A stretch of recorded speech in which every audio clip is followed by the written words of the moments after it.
Bonjour à toi, Eve Caran, experte en santé, beauté, coloriste, naturopathe, donc toute la beauté de l'intérieur reflétée vers l'extérieur. Aujourd'hui, je te parle de conseils efficaces pour bien choisir ta coloration. Si tu as pensé faire ta coloration par toi-même, donc à la maison, voici les 4 conseils super utiles qui vont faire en sorte que tu n'auras pas de mauvaises surprises. Parce que la coloration, c'est pas de l'eau bénite. Et c'est pas parce que tu vois une couleur que ça va te donner exactement la même chose sur toi. Donc, le premier conseil que je te dis, tu dois avoir une coloriste qui va savoir te conseiller. Une coloriste, c'est quelqu'un qui a appris la couleur parce que dans la couleur, il y a des règles fondamentales que tu ne dois jamais sortir de cette zone-là parce que c'est là que les cauchemars arrivent.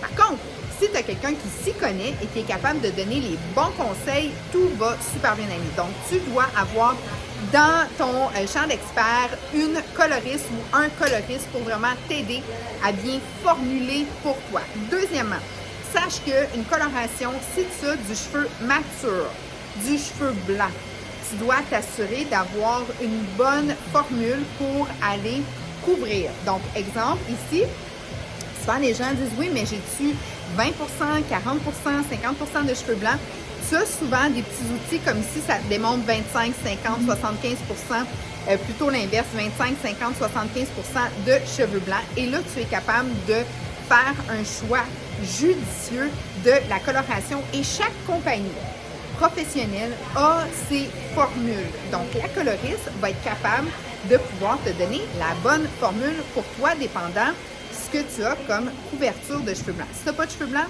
tu n'as pas à t'en occuper. Préoccupe-toi seulement que du reflet. Parlant du reflet, troisième conseil, vraiment important. Quand tu choisis un reflet, ça ici, on appelle ça un pigment sous-jacent. C'est quoi un pigment sous-jacent? C'est tout ce que tu as à l'intérieur du cheveu quand que tu dénudes la première couche de ton cheveu. Donc, dès que tu enlèves la première couche, soit par une coloration oxydative ou une décoloration, tu vas mettre à nu le pigment à l'intérieur sous-jacent. Donc, tout le monde arrive et dit « Oui, mais moi, j'ai une pigmentation rousse quand ils sont des châtains. » J'ai une nouvelle pour toi. Tout le monde a un fond de pigment roux. Des fois plus dominant, d'autres fois moins dominant. Mais pour ça, tu dois être capable de savoir comment contrôler ces pigments-là. Exemple, tu vas être une super de belle châtaine et tu es un niveau 5. Donc, châtain étant un niveau 7, tu dois contrôler quoi? Tu vois ici, c'est du rouge, du jaune, de l'orangé. À ça, tu dois te fier au cercle chromatique. Je ne veux pas te mêler, je veux juste que tu saches comment ça fonctionne. Donc, tu dois savoir c'est quoi ton fond de pigment. Donc, si tu es dans le rouge orangé, ta base de couleur doit être, yes, plus dans le bleuté. Parce que dans le cercle chromatique, tu as tes 3 couleurs primaires. Donc, tu as le rouge, le bleu et le jaune. Donc, si tu as une coloration, si tu as un fond de pigment qui est plus rouge ou orangé, tu dois aller te fier dans des couleurs avec une teneur plus bleutée pour aller très bien contrôler. Donc, ça, c'est ta coloriste ou ton coloriste qui va pouvoir t'aider. Si tu veux des conseils, naturellement, on a le service conseil ici. Tu nous envoies un messenger. Le lien du site web est dans la description. Donc, ce qui est important, c'est de savoir est-ce que tu as une bonne couverture de cheveux blancs à faire. Deuxièmement, deuxième conseil, naturellement, tu as la personne qui va te donner les bons conseils. Deuxièmement, c'est quoi ton fond de pigment? Okay? Très important de savoir, dépendant le reflet désiré. Exemple, tu as un fond de pigment rouge ou orangé. Est-ce que tu dois vraiment essayer de le contrôler si tu veux une couleur à forte teneur de rouge ou de cuivré? Ou non, tu as déjà la base. Donc, ça va être vraiment d'aller chercher une belle couleur pour aller épicer tout ton look final. Mais si tu veux un châtain cendré, tu dois vraiment faire des contrôles. Donc, c'est là où est-ce que le savoir d'une bonne coloriste ou d'un coloriste rentre en ligne de compte.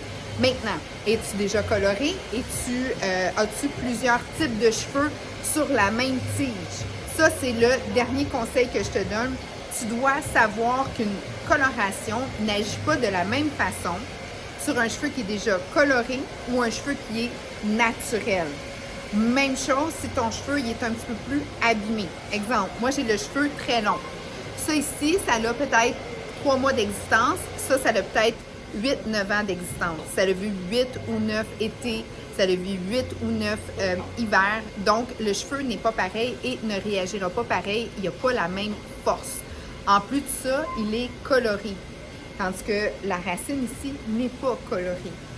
Une coloration n'agira pas de la même façon sur un cheveu qui est naturel, coloré ou décoloré. Donc ça, c'est très important de savoir quel est l'historique de ton cheveu pour vraiment s'assurer d'avoir une super de belle formule qui va bien fonctionner, qui va être capable de s'auto-équilibrer partout sur ta tige. Donc, sur ce, je te dis, oui, c'est très faisable de faire une coloration à la maison avec justement tous les conseils judicieux, de savoir exactement c'est quoi que tu veux. Donc, si, admettons, ton désir, c'est d'être telle couleur, mais que la personne qui te prend en charge dit, écoute, oui, tu peux avoir ça, mais il faut que tu décolores, il faut que tu recolores et tout ça, je t'invite fortement à avoir un service professionnel au préalable.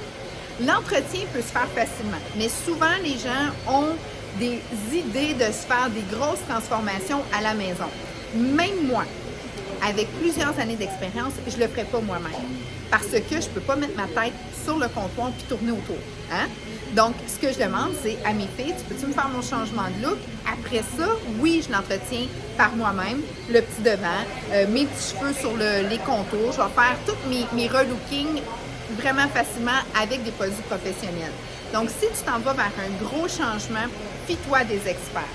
Deuxièmement, si tu veux juste faire un petit entretien, parfait. Parfois, les gens vont réappliquer partout, toujours la même coloration. Tu n'as pas à réappliquer toujours la coloration de la racine à la tige à la pointe. Donc, tu dois vraiment savoir c'est quoi tes temps de pause, où tu dois appliquer en premier et qu'est-ce que tu dois faire. Ça fait une grosse différence parce que souvent, tu vas le faire partout, c'est super beau. Deuxième point, tu vas le refaire partout. Tu vas juste le refaire, mais ça, c'est déjà coloré. Donc, ça finit par faire une suroxydation. C'est que tu recolores sur du coloré qui n'a pas besoin d'être coloré. Des fois, ça a juste besoin d'être revampé. D'autres fois, ça a besoin de même pas être touché. D'autres fois, ça a besoin d'être hydraté. Donc, ça, c'est vraiment important.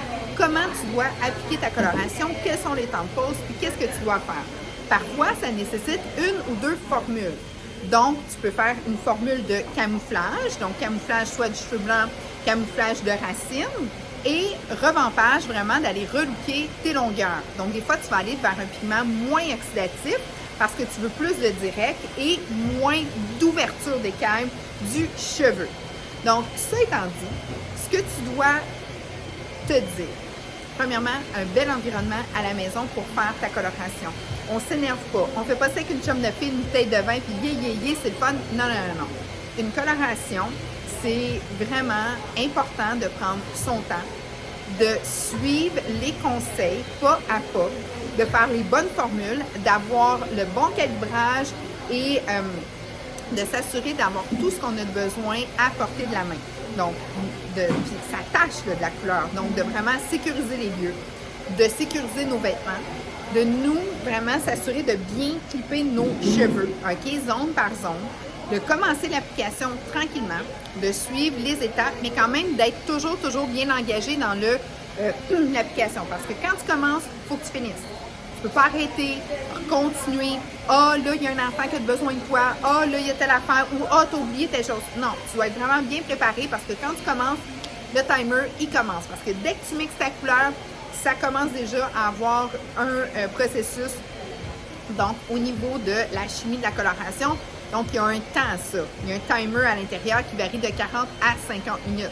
Donc, tu n'as pas le temps de perdre ton temps, puis tu n'as pas le temps non plus de faire ça trop rapidement. Une fois que tu as bien appliqué, très important, par la suite, de rincer dans un endroit sécuritaire. Moi, j'ai vu du monde des fois dire « Oh mon Dieu, j'ai oublié de vider mon évier. » Non, c'est pas le temps, là. Il faut que tout soit prêt. Donc, tu penches ta tête, tu rinces comme il faut. Un bon shampoing adapté, professionnel pour la coloration. Un conditionneur aussi acide pour aller refermer ce que tu as fait et des bons produits d'entretien. Enjoy! J'espère que ça t'a aidé, cette vidéo-là. Si tu as des questions, va sur mon site dans le petit commentaire. C'est toujours là que tu peux me rejoindre par Messenger. J'ai beaucoup de clients qui m'écoutent d'Europe. Donc, allô toute la gang. Et si vous avez des questions, ça va me faire plaisir de répondre. Si tu es du Canada, ben la boutique, on ship express partout au Canada et le shipping est gratuit. On a de tout. Autant de la coloration, toutes les meilleures gammes, ils sont. Je suis experte aussi dans toutes les gammes. Je les connais. Je suis capable de faire des color match aussi.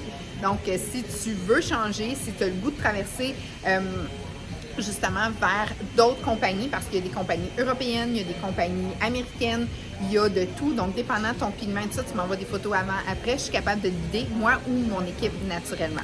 Donc, sur ça, je te souhaite une super de belle journée, une belle coloration. Souviens-toi, on est là pour toi. Donc, je voulais pas te faire peur aujourd'hui, mais il y a quand même, il y a une science en arrière de ça. C'est ma passion, c'est ma vocation. Donc, c'est sûr et certain que je vais vouloir m'assurer que tu aies une réussite pour le nouveau look que tu veux te faire. Et j'apprécie grandement, la majorité de mes clients, c'est ce qu'ils font, ils m'envoient une photo de eux avant, une photo de eux après, ils mettent des commentaires. Je suis vraiment très choyée de vous avoir tous pour me montrer à quel point que votre dignité, votre féminité, tout ce que vous êtes en éblouissement féminin. Puis ça, c'est vraiment ma vraie paye au bout de la run parce que c'est ce que j'aime vous offrir, mes conseils pour que vous soyez au meilleur de vous-même. À tous, une super de belle journée. Merci de votre écoute. N'oubliez pas, on like, on subscribe. Tu sais, la petite drill là, que tout le monde dit à la fin des vidéos. Moi, j'aime pas ça faire comme tout le monde. Fait que garde, you know the drill. Like, subscribe, puis envoie-moi des commentaires. Bref, c'est vraiment la petite routine là, que tous les YouTubers utilisent. Mais en fait, tu peux même envoyer un messenger directement sur le site, OK? On change un petit peu la donne. Ciao tout le monde!